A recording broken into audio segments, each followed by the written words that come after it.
Il y a des milliers d'années, quand nos ancêtres étaient encore à l'âge de pierre, des extraterrestres leur ont rendu visite. Ils nous ont donné non seulement l'intelligence nécessaire pour construire ces monuments, mais peut-être aussi la technologie adéquate. À première vue, cette théorie est complètement azimutée. Mais des extraterrestres auraient-ils pu créer notre civilisation et édifier certains des monuments les plus célèbres de la planète?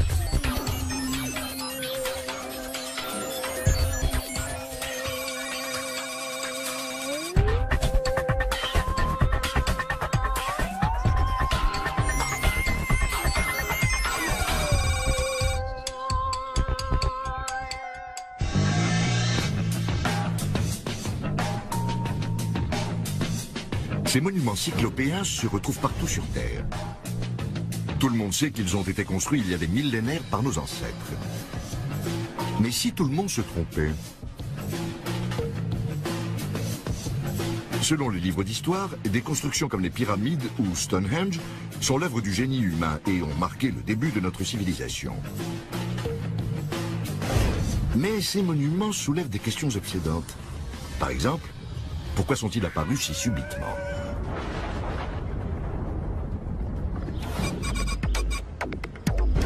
C'est un mystère qui tracasse les spécialistes des ovnis, comme par exemple David Hatcher Childress. C'est une des plus grandes énigmes de notre histoire. L'espèce humaine, après au moins 100 000 ans d'existence, s'est mise tout à coup à construire d'énormes monuments. Cela pose deux questions. D'abord, comment nos ancêtres ont-ils fait pour parvenir à édifier ces monuments? Mais aussi pourquoi? Depuis des années, les scientifiques cherchent une réponse. Certains pensent que c'est l'agriculture. Sa découverte aurait permis de nourrir des foules d'ouvriers. D'autres affirment que c'est la religion. Car les civilisations primitives cherchaient à apaiser les dieux. Mais aujourd'hui, il existe une autre explication.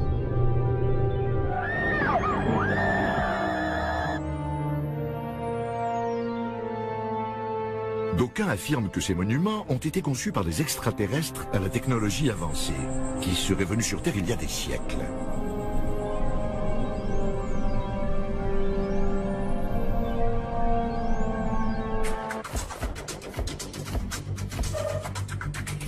Jason Martel soutient cette théorie. Il habite en Californie où il dirige une agence de rencontres. Quand il ne travaille pas, il se débat avec le plus grand mystère archéologique de notre temps. Il prétend l'avoir élucidé.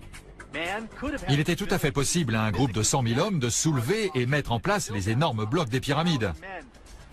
Mais le savoir-faire nécessaire pour y arriver vient forcément d'ailleurs. Je me suis donc tourné vers la théorie des anciens spationautes. Ces anciens spationautes sont venus sur Terre et ont eu une influence sur nous.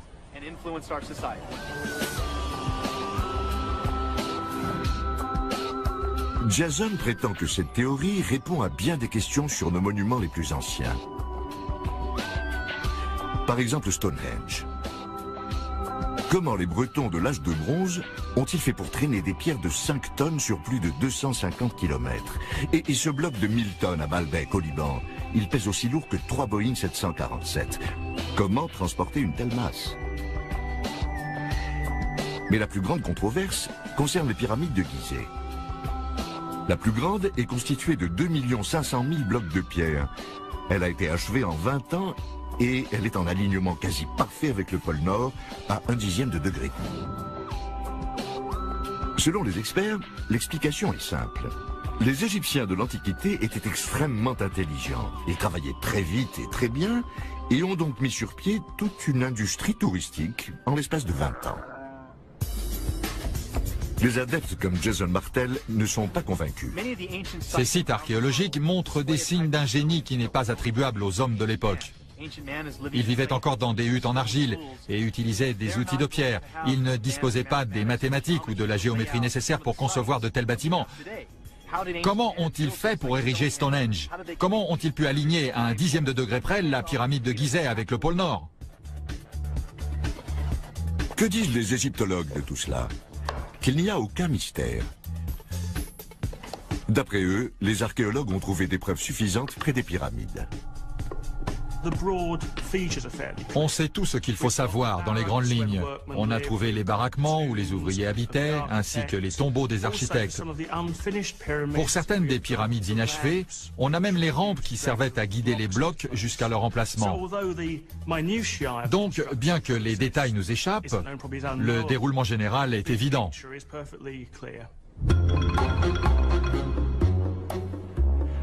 Le problème, pour ceux qui croient aux anciens spationautes, c'est qu'on ne peut pas leur poser la question. Quoique...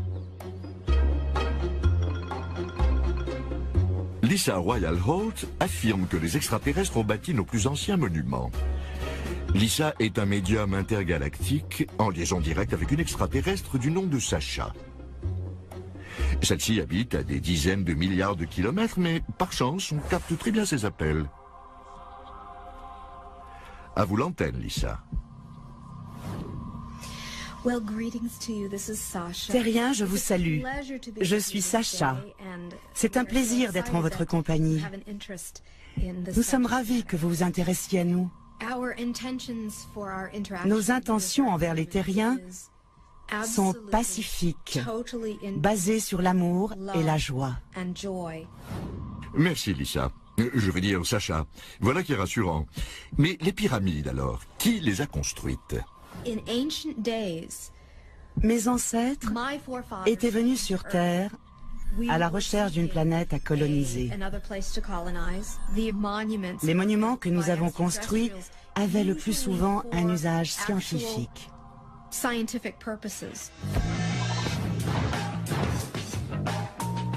D'accord.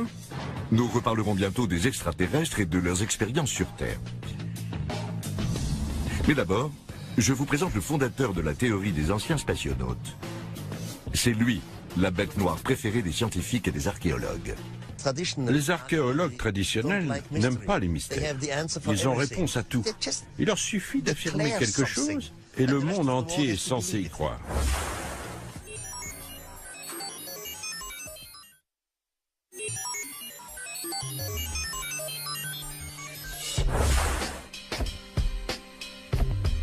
C'est en 1968, alors qu'il est gérant d'un hôtel, qu'Eric von Daniken publie une théorie très controversée selon laquelle des spationautes extraterrestres ont visité la Terre il y a plusieurs siècles.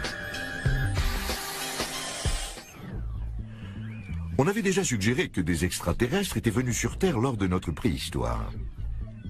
Cette idée était la base même de bien des récits de science-fiction. La différence, c'est qu'Eric présentait cette idée comme une réalité. Son livre, Présence des extraterrestres, s'est vendu à plus de 60 millions d'exemplaires. Eric est rapidement devenu une star. Il donnait à l'humanité une nouvelle histoire en pleine mode de l'âge spatial. Il y a des millénaires, quand nous étions encore à l'âge de pierre, ils sont arrivés. D'après von Daniken, ces extraterrestres nous ont aidés à construire nos monuments anciens. Von Daniken dit avoir commencé sa carrière de détective archéologique dans les années 60.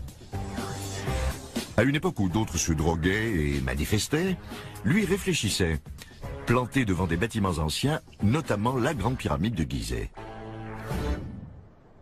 Elle avait été construite pour le pharaon Khéops. Elle est constituée de 2 500 000 blocs de pierre. Certains pèsent 80 tonnes et proviennent de carrières situées à des centaines de kilomètres de là. Et à l'époque, la roue n'avait pas encore été inventée. Pour von Daniken, cela soulève une question de taille.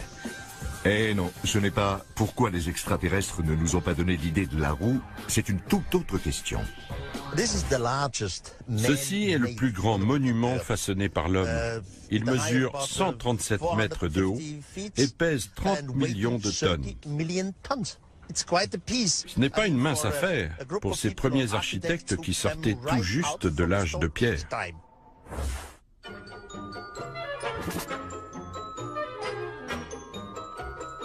Les théories de von Daniken agacent parfois les égyptologues. Von Daniken Il me semble que von Daniken n'aime pas beaucoup les humains, il les sous-estime. Il prétend que les anciens Égyptiens sortaient à peine de l'âge de pierre, alors que celui-ci s'était achevé plusieurs siècles avant l'érection des pyramides. Pour moi, Eric von Daniken ne travaille qu'à une seule chose, sa propre publicité. Ses activités n'ont rien de scientifique, même de loin. En dépit des experts, Eric n'en a jamais démordu. Je n'ai jamais eu peur d'être dénigré. Et je trouve ça très bien que certains aient une opinion différente de la mienne. Ils sont libres. Mais moi, au moins, j'ai lu la plupart des ouvrages des archéologues. Eux, par contre, ignorent tout de mes thèses. Il prétend qu'on a pu découper le granit qu'avec des rayons laser. Or, on a démontré qu'en utilisant une scie en cuivre alliée au pouvoir abrasif du sable, on peut découper un gros bloc de granit en une semaine.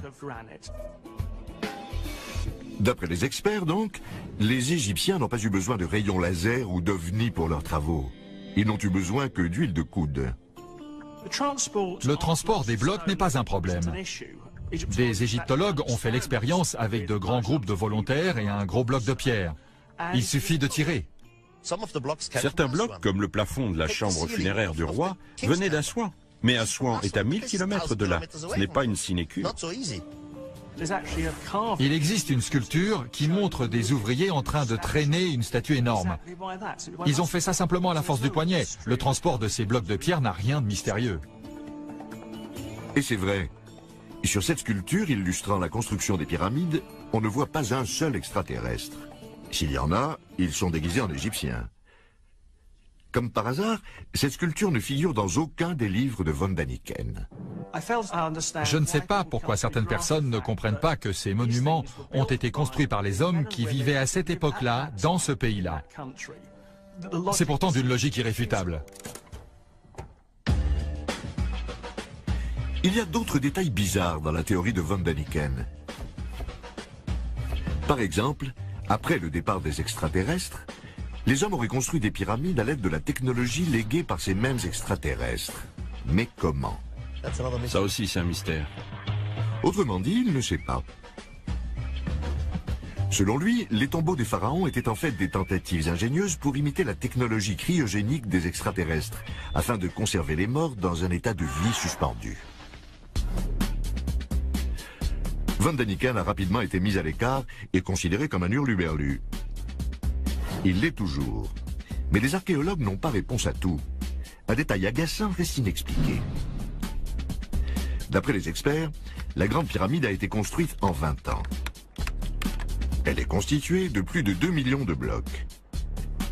Les Égyptiens ont donc dû tailler, transporter et mettre en place un bloc toutes les 90 secondes, tous les jours, pendant 20 ans. Il faut bien admettre que les détails de la construction sont assez flous. 2 500 000 blocs en si peu de temps ? On est obligé de douter si on a un peu de jugeote. Après avoir ébloui le public avec sa théorie sur les pyramides, Eric part à la recherche d'autres signes d'activité extraterrestre ancienne. Ces extraterrestres ont laissé des preuves derrière eux. La question est, quelles sont ces preuves ? Heureusement, Eric en trouve partout. Cette peinture vieille de 5000 ans, trouvée dans une grotte en Afrique, représenterait un spationaute. Et cette pierre, d'après lui, montre des hommes utilisant un télescope. Dans cette tombe maya, au Mexique, Eric trouve ce qu'il décrira comme étant une sculpture représentant un extraterrestre dans son vaisseau. Il est penché sur ses commandes et semble être équipé d'un appareil respiratoire. Des flammes jaillissent de sa fusée, selon von Daniken. On se croirait à Cap Canaveral. C'est ensuite qu'il dit avoir eu la révélation qui, à ses yeux, avérait sa théorie. Cette révélation se fait alors qu'il survole les célèbres géoglyphes de Nazca, au Pérou. Ces vieux dessins tracés dans le désert s'étendent sur des kilomètres. Certains ont des formes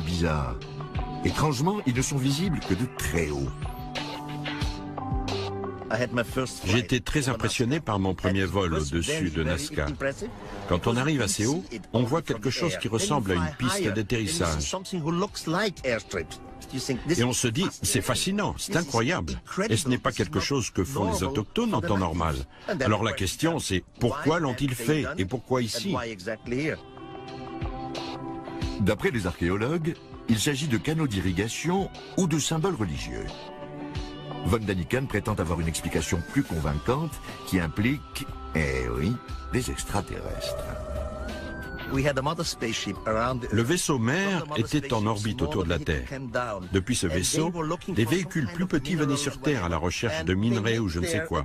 Une fois approvisionnés, ils repartaient. Les premières marques, d'après lui, ont été laissées par accident lors d'atterrissage ou de décollage. Les autochtones ont vu ces lignes, laissées bien visibles par le souffle des décollages. Ils se sont mis à imiter ces lignes qu'ils croyaient tracées par un dieu mystérieux. D'après Eric, les Nazca ont été tellement impressionnés par les extraterrestres qu'ils les ont pris pour des dieux et ont copié leurs tracés. Il compare cet impact à celui qu'a eu au XXe siècle la visite d'Occidentaux dans des tribus primitives. Celles de Nouvelle-Guinée ont pris leurs visiteurs pour des dieux descendus du ciel sur des oiseaux d'argent. Ils les vénéraient encore longtemps après leur départ et avaient construit des copies d'avions et de pistes d'atterrissage dans l'espoir de faire revenir ces oiseaux d'argent. Les Péruviens ont eu moins de chance. Les extraterrestres ne sont jamais revenus. À leur place sont arrivés les Espagnols.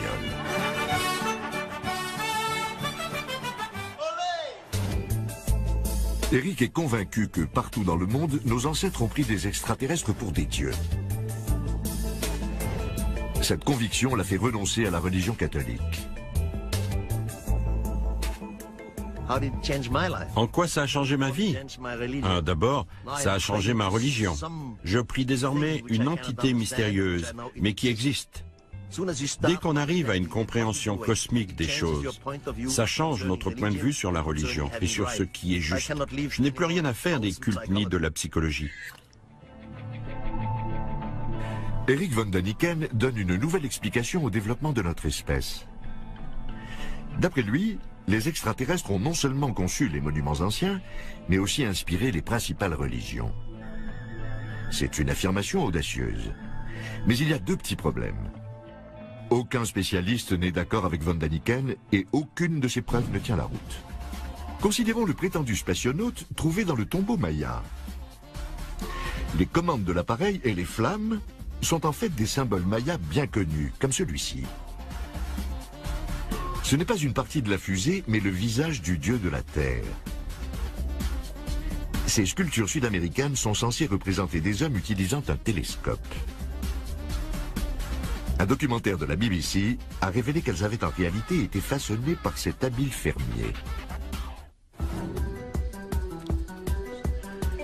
Tout ceci n'a pas diminué l'immense succès d'Eric. Ces 29 livres se sont vendus à 63 millions d'exemplaires et ont été traduits dans 32 langues. Brian Appleyard est un auteur britannique qui a écrit sur la fascination du public pour les ovnis. D'après lui, le succès de von Daniken est dû au fait que les gens se méfient de plus en plus des spécialistes, ce qui mène à un goût pour les théories irrationnelles. Dans les années 60 et 70, à cause de la guerre froide, les gens étaient devenus paranoïaques.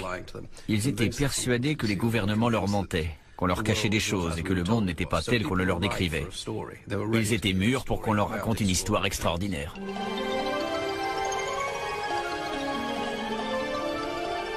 Le phénomène von Daniken semble impossible à enrayer.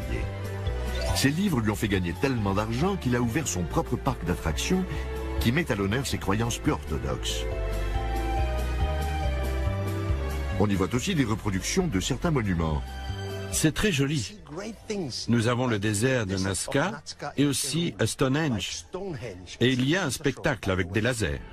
In a breathtaking laser show, the visitor experiences the spectacular sight of Stonehenge. Il y a même une visite guidée qui répond à ces questions qui vous ont toujours obsédé. Did the mythical continent of Mu ever exist? What is the secret of the underwater structures off the Japanese island of Yonaguni? Le succès de Von Daniken a stimulé toute une génération d'auteurs. L'écrivain New Age David Hatcher Childress en fait partie. Les gens s'intéressent aux théories d'Eric parce qu'elles concernent d'authentiques mystères. Nous n'avons toujours pas la réponse à cette question. Pourquoi des populations entières d'humains primitifs feraient volontairement les terribles efforts nécessaires pour ériger ces monuments gigantesques? Eric Von Daniken est l'une des personnes qui m'ont inspiré, c'est sûr. Je n'ai eu qu'à le suivre. Il m'a permis d'étudier le monde sous un angle nouveau. Ces nouveaux adeptes ont du pain sur la planche. Car les scientifiques se moquent bien de savoir si Mu a vraiment existé. Si des extraterrestres sont venus ici, ils veulent des preuves. La première question que je poserais concernant des extraterrestres qui auraient aidé à construire les pyramides serait « Où sont les preuves ?» Prenons nos voyages de la Terre à la Lune.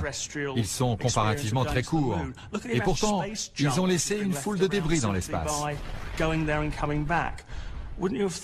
Si des extraterrestres étaient venus en Égypte enseigner leur technique aux hommes, ils auraient au moins laissé derrière eux quelques débris de plastique quelque part, non? Les adeptes disent avoir trouvé des preuves, mais de là à dire qu'elles sont convaincantes. Selon eux, les extraterrestres ont bel et bien laissé un témoignage de leur technologie. Cette jarre en céramique vieille de 2000 ans. Elle a été trouvée à Bagdad en 1938. À l'intérieur se trouvaient des tiges, l'une en cuivre et l'autre en fer, telles qu'on en trouve de nos jours dans les piles électriques. Jason Martel a fabriqué une copie de cette jarre. Nous avons donc ici un simple pot en argile, fabriqué avec l'argile locale. À l'intérieur, il y a un revêtement en cuivre avec une tige en fer dedans. À l'époque, on bouchait l'ouverture avec du caoutchouc ou du bitume. Jason remplit le pot avec une solution acide, du vinaigre, et maintenant il s'attend à une réaction spectaculaire. L'instant est décisif.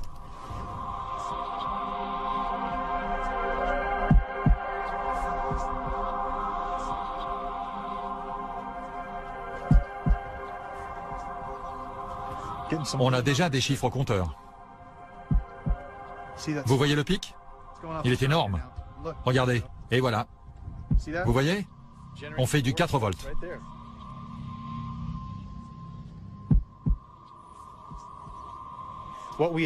Nos ancêtres méritent plus d'estime que nous leur en accordons. Avec notre savoir actuel, on peut tester leur technologie et constater qu'elle fonctionne. On a tiré 4 volts de cette pile. Ils étaient donc capables de faire ça. Pourquoi faire? Sûrement de l'électricité. Ce que les ancêtres des Irakiens pouvaient bien faire avec 4 volts, on ne sait pas. De même, quelle utilité un pot d'argile pouvait-il avoir pour des extraterrestres qui voyageaient à travers l'espace?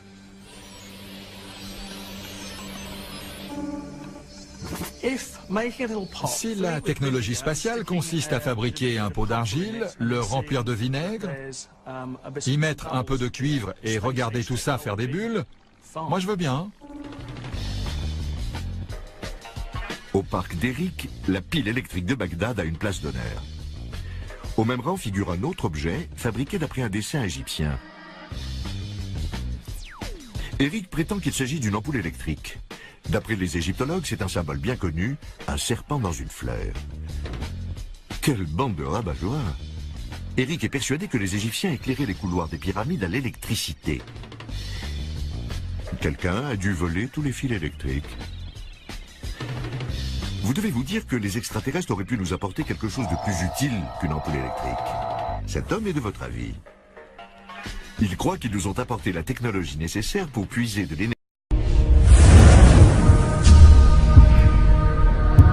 cosmique en utilisant les monuments terrestres comme relais. Pourtant, à première vue, il n'a pas l'air ma boule.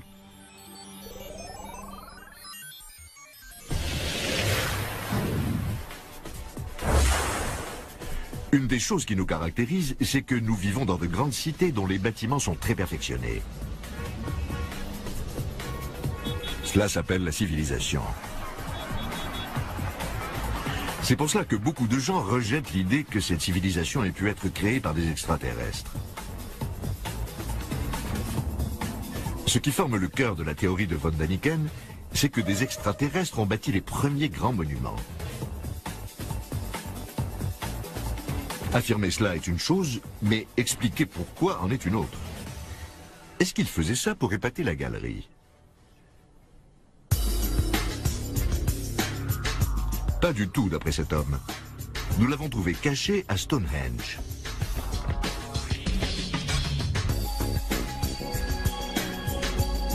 Selon les experts, Stonehenge a été bâti entre 2500 et 2300 avant Jésus-Christ.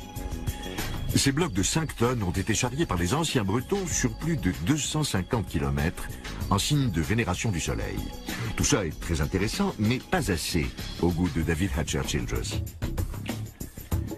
Il affirme que Stonehenge a très bien pu être une station-service pour extraterrestres. Il a émis cette hypothèse après avoir découvert ce qu'il appelle des lignes de force. Il pense que notre planète est recouverte de ces lignes invisibles. Pour douteuse qu'elle soit, cette hypothèse a un nom plein de panache, le réseau énergétique planétaire. Le réseau planétaire est un schéma ingénieux qui se calque sur la Terre et ses énergies. La lumière solaire frappe la Terre et l'enveloppe comme une pelote de laine constituée d'énergie, créant ainsi un réseau. Vous vous en doutez, aucun scientifique ne croit à ce réseau. Selon Hatcher Childress, les scientifiques sont d'un scepticisme maladif. Les extraterrestres, eux, connaissaient ce réseau et y puisaient de l'énergie. Comment? En utilisant les monuments placés aux intersections des lignes de force, pardi. En disposant des monuments mégalithiques sur les lignes, les ovnis pouvaient se ravitailler. Il suffisait de se rendre à un point source, comme Stonehenge. Un vaisseau n'avait qu'à se placer au-dessus d'un tel point pour refaire le plein d'énergie. Pourquoi ces stations-service sont-elles construites à base de gros blocs de pierre? Childress ne nous l'a pas dit. Peut-être pourrions-nous puiser dedans? Mais bien sûr que non. David va nous expliquer pourquoi. Pour que les gens puissent mieux comprendre le principe du réseau, je vais le comparer à un circuit de petites voitures. On y voit un assemblage géométrique. Tous les éléments sont reliés, ce qui permet aux voitures d'avancer. Mais si une pièce du circuit se détache ou se casse, les voitures seront privées d'énergie et elles ne pourront plus avancer. Parce que les monuments tels que Stonehenge sont en ruine, le réseau énergétique planétaire a été désactivé. Dommage pour l'énergie gratuite. Mais les extraterrestres n'utilisaient pas les monuments uniquement comme source d'énergie. Oh que non. De nombreux monuments mégalithiques, comme les pyramides et Stonehenge, sont des antennes pour les ovnis. Stonehenge n'était donc pas simplement un endroit où les druides se relaxaient. Les extraterrestres s'en servaient comme téléphone maison, ou pas. En parlant de téléphone maison, d'où pouvaient bien venir ces extraterrestres? Si quelqu'un peut nous répondre, c'est Seth Shostak.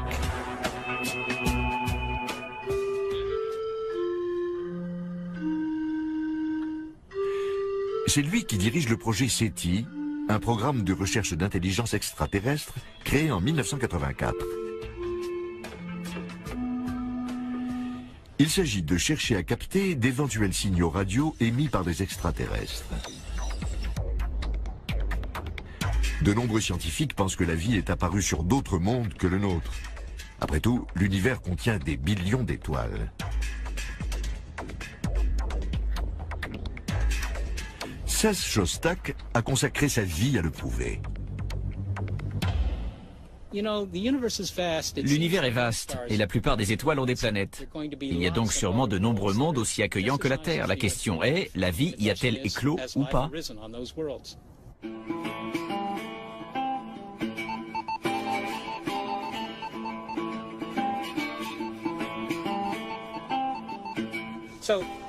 Comment trouver des extraterrestres?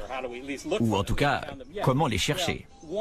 Nous cherchons à capter les ondes radio qui viendraient d'autres mondes. Pour ça, on utilise ces grandes antennes. À ce jour, on n'a pas capté le moindre murmure. Donc CES ne peut pas nous dire où habitent les extraterrestres. Il le saura quand il aura eu son coup de fil. Nous allons découvrir que notre planète n'est pas la seule dans l'univers qui est produit de la vie. Peut-être même pas la seule de notre système solaire. Nous allons recevoir un signal d'un autre monde.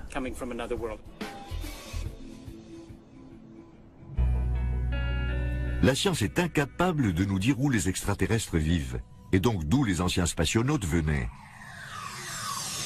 Mais ce ne sont pas les suggestions qui manquent. Parmi ceux qui croient aux ovnis, certains endroits ont la cote. Voici par ordre décroissant les 3 favoris.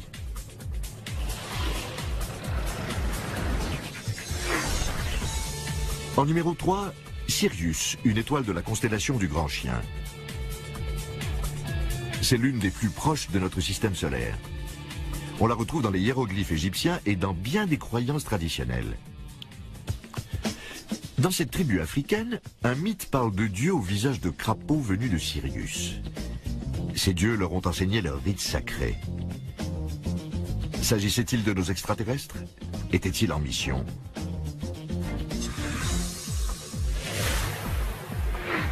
Le numéro 2 est appelé Planète X. Jason Martel pense que les extraterrestres viennent de là-bas. D'après lui, les Sumériens de la zone correspondant à l'Irak croyaient que le système solaire avait une 10e planète que la science moderne n'a pas reconnue. Les Sumériens croyaient que leurs dieux, les Anunnaki, venaient de ces planètes. Les Anunnaki seraient originaires de la planète X, une planète de notre système que la science moderne essaie de localiser. Cette planète existe. Il est possible que nos ancêtres y vivent. Ladies and gentlemen, we bring you this special radio television broadcast in order to give you the very latest information on an amazing phenomenon. En juillet 2005, des astronomes annoncent qu'ils ont trouvé une grande masse au-delà de Pluton. Ils la baptisent planète Xena. Depuis, on s'est rendu compte que Xena est toute petite et pleine de gaz. Il est donc peu probable qu'elle abrite les Anunnaki ou bien nos visiteurs extraterrestres. Toutefois, notre candidate numéro 1 obsède bien des gens. Il s'agit de notre plus proche voisine, Mars. C'est aussi la planète la plus similaire à la nôtre. Certains scientifiques sont sûrs qu'il y a de l'eau sur Mars et depuis des années, la NASA s'efforce de l'explorer. Pour l'instant, aucun signe de vie. Toutefois, en 1976, la NASA cherchait des bactéries quand elle a trouvé ceci. Cette photo montre une partie du plateau de Sidonia. La plupart des astronomes ne voient ici que de gros rochers. Pour d'autres, ces rochers ressemblent à ceci.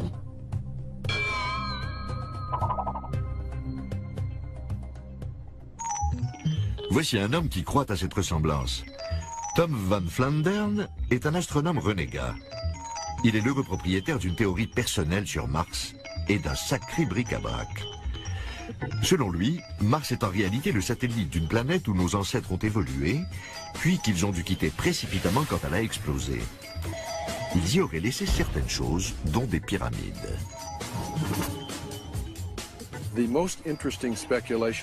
L'hypothèse la plus intéressante concernant l'origine de ces objets sur Mars est que la race humaine a évolué sur un autre monde, qui a ensuite explosé. Ces hommes avaient construit certaines choses sur leur lune, qui était Mars. Voyant arriver la fin de leur civilisation, ils ont émigré vers la planète habitable la plus proche, qui était la Terre. Nous aimerions beaucoup avoir des photos plus nettes de ces objets martiens, pour voir s'il s'agit vraiment de pyramides. S'agit-il bien de pyramides? Tobias Owen faisait partie de l'équipe scientifique de la mission lors de laquelle les photos ont été prises. Il est, comment dire, sceptique. Mon travail consistait à étudier les photos de la surface. On cherchait un endroit sûr pour se poser. Un petit groupe de personnes a émis l'opinion que ces photos montraient des structures extraterrestres et qu'il y avait ou qu'il y avait eu de la vie sur Mars. Immédiatement, la NASA publie un démenti. Ce qui, pour les adeptes, est la preuve qu'on veut étouffer l'affaire. Le fait intéressant, c'est que la NASA a de tels antécédents de dissimulation d'informations qu'il est légitime de s'en méfier un peu. Au moment de sa fondation, vers 1959, elle a consulté un cercle de réflexion appelé la Brookings Institution. Celle-ci avait recommandé à la NASA d'être prudente avec toute preuve d'une vie extraterrestre si elle en trouvait, car la société et les institutions religieuses n'étaient pas prêtes à accepter l'idée d'une présence extraterrestre. Des pyramides sur Mars, c'était déjà troublant. Mais les choses se sont vraiment précipitées quand la NASA a publié de nouvelles photos du plateau de Cydonia. Près des pyramides, on voyait une saillie rocheuse qui pour certains ressemblait étrangement à autre chose que des adeptes des anciens spationautes associés depuis longtemps aux extraterrestres.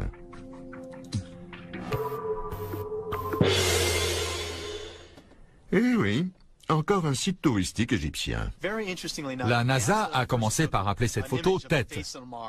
Puis elle a rapidement cherché à en diminuer l'importance, prétendant qu'on avait là un effet de lumière.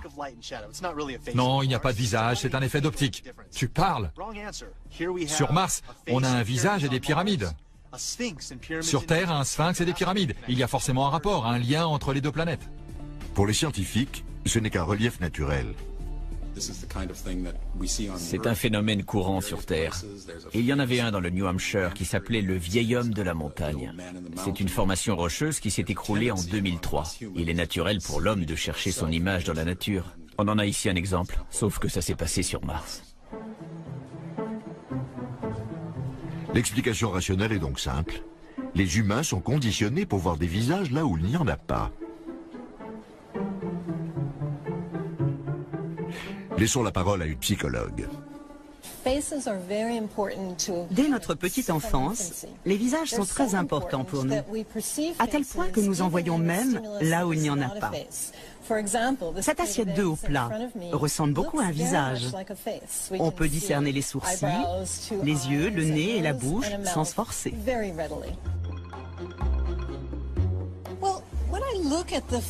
Si je regarde la première photo qui a été prise des structures de Mars, je reconnais très clairement un visage. Ici, on voit un œil, ici le bas d'un nez, là, le contour d'un visage. C'est une image floue. Je suis convaincue par l'hypothèse du visage. Si j'examine la photo plus récente, qui est bien plus nette, j'ai du mal à y reconnaître un visage. Pourrais-je en voir un ? Oui. Je pourrais la placer à côté de la première photo et me servir de celle-ci pour retrouver les traits que j'avais tout de suite identifiés sur la première photo.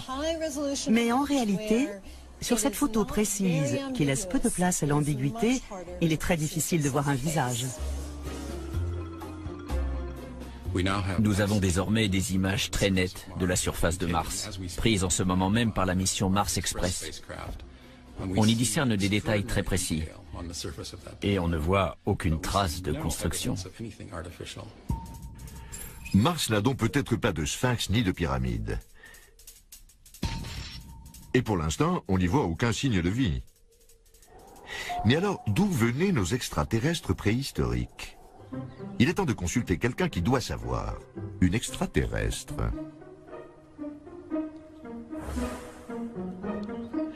Lisa Royal Holt, médium cosmique, prétend communiquer avec des extraterrestres. Elle établit une sorte de duplex entre elle et eux en se plongeant dans un état de transe hypnotique. Cela fait des années qu'elle s'entraîne.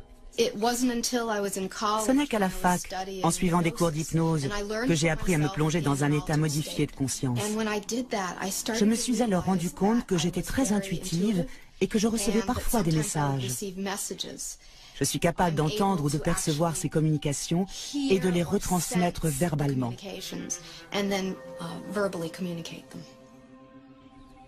Sa correspondante préférée est une extraterrestre féminine du nom de Sacha, qui prend possession du cerveau de Lisa et parle par sa voix. Nous allons faire une séance de channeling. Je vais plonger dans un état méditatif. Vous allez entendre Sacha, qui prétend venir des Pléiades. Les Pléiades sont un amas d'étoiles situé dans la constellation du Taureau, parfois appelé Taurus. Dites-nous, Sacha, si ce n'est pas indiscret, à quoi ressemblent les filles des Pléiades?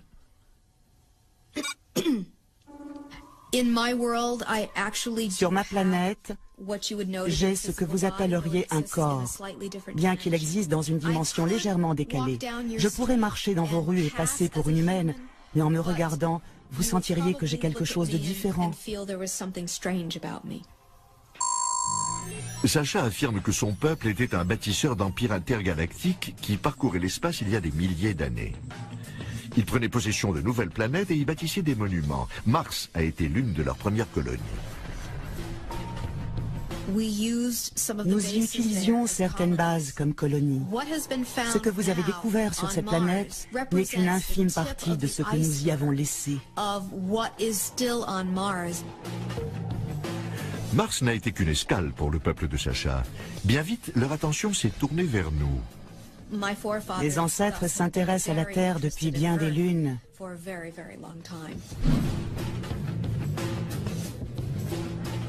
Il est temps de poser la question la plus importante sur ces anciens spationautes. Pourquoi sont-ils venus? D'après Sacha, il s'agissait de bien plus que de construire des monuments et créer notre civilisation. Aurait-il créé la race humaine?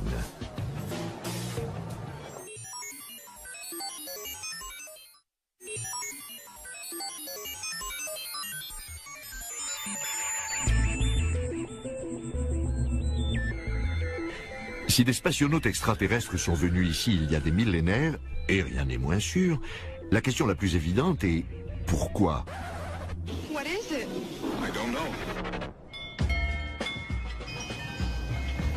D'après Lisa Holt, ou plutôt sa copine extraterrestre Sacha, il existe une réponse parfaitement sensée. Les extraterrestres ont trouvé nos ancêtres préhistoriques par hasard. Ils ont commencé à recombiner leurs ADN selon un procédé que Sacha appelle l'édification. Mes sources ont révélé que les programmes génétiques extraterrestres concernant les terriens durent depuis des milliers d'années. Si les hommes primitifs n'avaient pas été édifiés par nos soins, votre évolution ne se serait pas faite aussi vite. Vous en seriez encore à un stade évolutif antérieur si nous n'avions pas effectué cette petite édification. Lisa et Sacha ne sont pas les seuls à croire à cette thèse. Ils sont venus ici il y a 300 000 ans et ont créé un ouvrier primitif sur le modèle néandertalien déjà existant. Nous sommes les descendants de ces ouvriers. Je crois que des extraterrestres sont venus. Ils ont pris une cellule humaine dont ils ont changé le code ADN. Ils ont fécondé une femelle avec cette cellule. Cette femelle a donné naissance à un enfant. C'était lui, le chaînon manquant. Si les adeptes des extraterrestres préhistoriques ont raison, nous n'avons pas évolué naturellement. Nous avons été conçus dans l'équivalent extraterrestre d'une éprouvette. Ça fait peur. Pour moi, cela explique bien des choses. Et cela nous donne l'origine du sentiment d'abandon éprouvé par l'ensemble de la race humaine. Car ces êtres ont facilité notre naissance, mais ne nous ont jamais permis de nous souvenir de nos parents.